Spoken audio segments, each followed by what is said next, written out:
पारा चुनाव में दो ग्रुपों के दरमियान देरीना तनाजु पर मुसल्लह तसादुम जारी है। मुखालिफिन का एक दूसरे पर भारी हथियारों का इस्तेमाल। पुलिस जराए कह रहे हैं कि गुज़श्ता शाम माटक गोला फटने से 4 अफराद मारे जा चुके हैं। राहदारी के मामले पर दो ग्रुपों में तनाजु है, पुलिस का यह बताना है। अहम खबर दे रहे हैं पारा चुनाव से, जहां पे दो ग्रुपों के दरमियान देरीना तनाज़ा चला रहा है, जिसके बायस मुसल्लह तसादुम अब भी जारी है। कि ये ओहदा, ये कुर्सी, ये इक़्तिदार अवामी खिदमत के लिए नहीं है, अवाम के लिए नहीं है, अवाम का सिर्फ नाम लिया जाता है, बल्कि इनके अपने ज़ाती मुफादात इनको प्यारे हैं, अजीज़ हैं। और इन्हीं हालात पर हमारी टीम ने एक सेगमेंट तैयार किया जिसका नाम है शर्म तुमको मगर नहीं आती। जी हाँ, देश की तबाही का हिसाब दीजिए। अब बात करते हैं पंजाब में जारी सियासी महाजराई की। पाकिस्तान तहरीक इंसाफ के नायब सदर फवाद चौधरी साहब ने पंजाब में तहरीक अदम एतमाद के मामले पर यह कहा कि चौधरी परवेज़ इलाही को 188 जो अरकान हैं उनकी हिमायत हासिल है और इसीलिए जो अदम एतमाद है उसकी तहरीक नाकाम होगी। चौधरी साहब ने यह भी कहा कि जी लाहौर हाई कोर्ट फैसले में यह है कि गवर्नर एतमाद के वोट के लिए कम अज़ कम 10 दिन का वक्त देगा। पाकिस्तान में इस समय इमरान खान ने गदर काट रखी है और सचमुच में गदर ही काट रखी है। इमरान खान एक तरफ तो पंजाब और केपीके इन दोनों राज्य में जो उसने सारे अपने हथकंडे अपना के देख लिए, लॉन्ग मार्च आखिरकार में उसने पूरे देश भर में कर लिया। जैसे ही वो रावलपिंडी पहुंचा था पाकिस्तानी आर्मी हेडक्वार्टर के पास, फिर ना जाने क्या हुआ कि वो डर के वहाँ से भाग निकला। लेकिन उसमें उस समय उस पर कुछ दबाव रहा होगा, लेकिन उसके बाद उसने उसका फैसला इस तरीके से लेना चाहा कि दो बड़े राज्यों की असेंबली को डिसॉल्व कर दे। पूरी चीज़ क्या है उस पर तो आखिरी में हम चर्चा करेंगे, पर इस समय सरकार पर कोई दबाव नहीं। सरकार वाले तो जितने हैं वो सब भाग जाएंगे। आर्मी पर इस समय पाकिस्तान की बहुत गहरा दबाव है। कौम को बदतरीन हालात की तरफ भी ले जाया जा रहा है। अच्छा, गुज़श्ता 8 महीने की अगर बात की जाए, 8 माह में इस मुल्क को कौम के साथ जो तजर्बे किए गए, इससे मुल्क में तो कोई बेहतरी होती हुई नजर। बताओ हुक्मरानों के अपने कानूनी, सियासी और माली मामलात बड़े अच्छे हो गए हैं, बड़े चंगे हो गए हैं, जिससे अंदाज़ा लगाया जा सकता है तो जो इजलास बुलाया गया वो गैर आइनी और गैर कानूनी है। फवाद चौधरी साहब ने ये इल्ज़ाम भी लगाया कि अपोजिशन के पास नंबर्स पूरे नहीं हैं। पीपल्स पार्टी की जानिब से हमारे एमपीएस को पैसों की ऑफर्स की जा रही है, हमारे एमपीएस को टेलीफोन कॉल्स आ रही हैं, उन्हें खरीदने की कोशिश की जा रही है। जब तक रूल ऑफ लॉ नहीं होगा मुल्क तरक्की नहीं कर सकता। तमाम इदारों को अपने हुदूद में रहते हुए काम करना होगा। अच्छा, खान साहब ने यह भी कहा कि असम्बलियों को तहलील करना हमारा आइनी हक है। अच्छा, दूसरी जानिब स्पीकर पंजाब असम्बली ने गवर्नर की तब्दीली के लिए सदर को खत लिखने का फैसला किया है और सरदार मोहम्मद सिफ्तैन खान गवर्नर पंजाब बलीगुर रहमान के मिसकंडक्ट के खिलाफ सदर पाकिस्तान को आगाह करेंगे। वज़ीर आला पंजाब चौधरी परवेज़ इलाही साहब ने आज एक बार फिर से ये वाज़े कर दिया, बड़ा क्लियर कर दिया कि दिलो जान से इमरान खान के साथ हैं, उन पर भरपूर एतमाद भी है।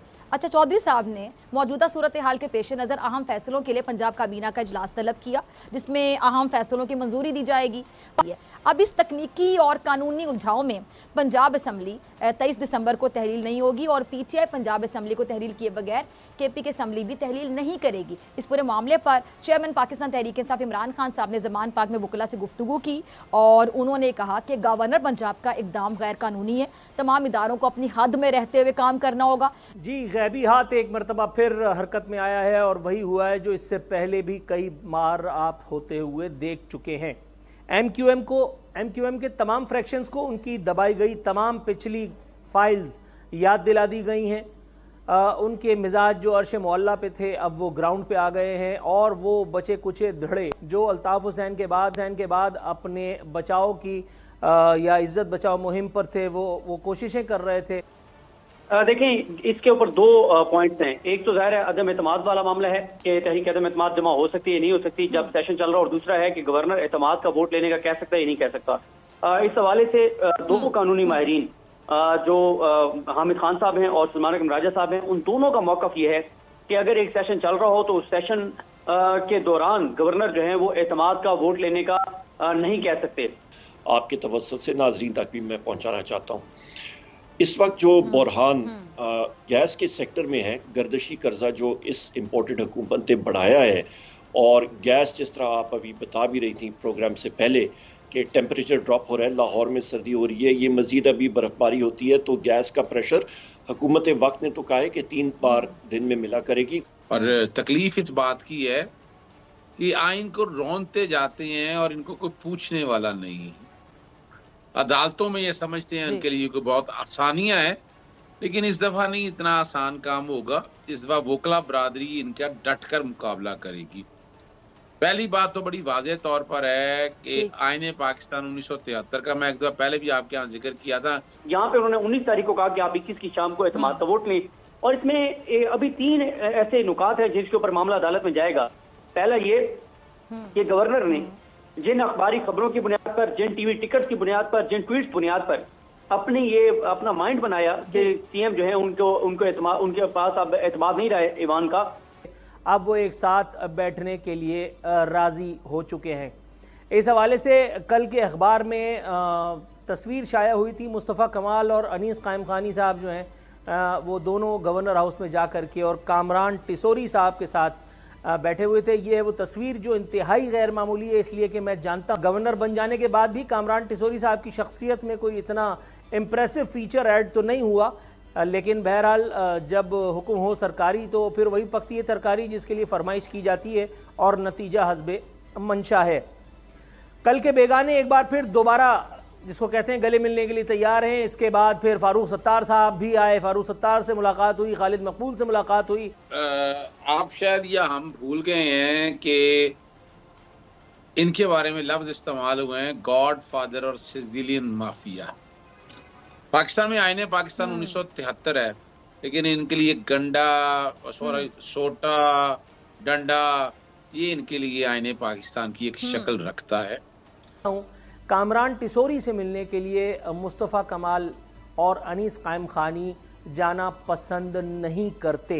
मैं ज़ाती हैसियत में बात कर रहा हूँ कि ये दोनों साहिबान अलग अलग हैसियत में भी और इज्तिमाई तौर पर भी कामरान टिसोरी का टेलीफोन उठाने के रवादार तक नहीं हैं। तो फिर ये मौजज़ा चश्मे फलक ने क्यों कर देखा कि एक टेलीफोन कॉल पर और फ्लाइट जो है वो गवर्नर हाउस में लैंड कर गई। तो क्या वो इन ट्वीट्स के ऊपर, खबरों के ऊपर, टिकट के ऊपर क्या ये ओपिनियन फॉर्म कर सकते थे? एक तो ये चीज है। दूसरा जो इसमें पॉइंट है, दूसरा पॉइंट इसमें ये है कि क्या अगर वो ये कह सकते थे तो जब सेशन चल रहा हो, क्या सेशन के दौरान वो ये कह सकते थे? तीसरा अब यही है कि जब रूलिंग दे दी जो स्पीकर है उन्होंने, तो क्या उस रूलिंग के बाद वो क्या करेंगे, उनके पास ऑप्शन क्या होगा? तो और तकरीबन इस वक्त जो रेट 45 रुपए का रेट है, ये मैं नहीं कह रहा, ये हुकूमत खुद कह रही है कि इसको मजीद 40 से 45 रुपए फी यूनिट मजीद बढ़ाना पड़ेगा। यानी कि बिजली का रेट आपका 85 से 90 रुपए यूनिट होगा। ना किया तो इन लोगों को ईंधन खरीदने के लिए भी पैसे नहीं होंगे।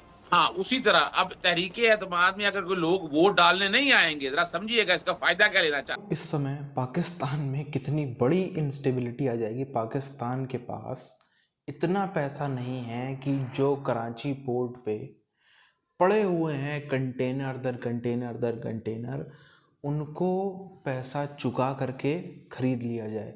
इतना पैसा तो पाकिस्तान की सरकार के पास आज के टाइम पर है नहीं। बहुत भारी सिचुएशन में, बहुत ही भारी दिक्कत में पाकिस्तान की सरकार आज गई है। अब दूसरी तरफ क्या होगा जब ये असेंबली डिसॉल्व होंगी। असेंबली डिसॉल्व का मतलब है पूरी की पूरी असेंबली उसने कर दी रद्द। अभी जितने विधायक हैं, चाहे केपीके में हो चाहे पंजाब में हो, मौजूदा सरकार के, या फिर हम कहें जो मौजूदा सरकार में जो बड़ी पार्टियां हैं, नून लीग हो गई, जेयूआई हो गई, अन्य छोटी पार्टियां, इन सब के जितने विधायक हैं उनको भी दोबारा से चुनाव जीत के आना पड़ेगा। ये क्योंकि रेजिग्नेशन नहीं है चंद कुछ लोग, ये पूरी असेंबली ही डिसॉल्व करी जा रही है। फिर से उनको चुनाव में लड़ के आना पड़ेगा। जैसा माहौल है, बड़ी भारी मेजॉरिटी हो जाएगी इमरान खान की। यानी कि अभी जितने विपक्ष में विधायक हैं उनकी संख्या और घट जाएगी, क्योंकि अभी दोनों ही राज्यों में थिन मेजॉरिटी में इमरान खान की सरकार है। अभी अगर चुनाव होते हैं जैसा माहौल है, बड़ी भारी मेजॉरिटी आ जाएगी। पहली बात तो इससे ये लोग डर रहे हैं कि हमारा तो ऐसे पॉलिटिकली वजूद ही ख़त्म हो जाएगा। दूसरी चीज़, चुनाव कराने में लगता है पैसा, चुनाव कराने में लगते हैं अच्छे खासे रिसोर्सेज। फ़ौज मैनेज करने, फ़ौज को भी सब कुछ मैनेज करना होता है, इसलिए फ़ौज भी इस पर जल्दी हामी नहीं भर रही होगी। फ़ौज भी हर समय नहीं मैनेज कर पाती। इस समय जो माहौल है वो फ़ौज के भी फेवर वाला नहीं है।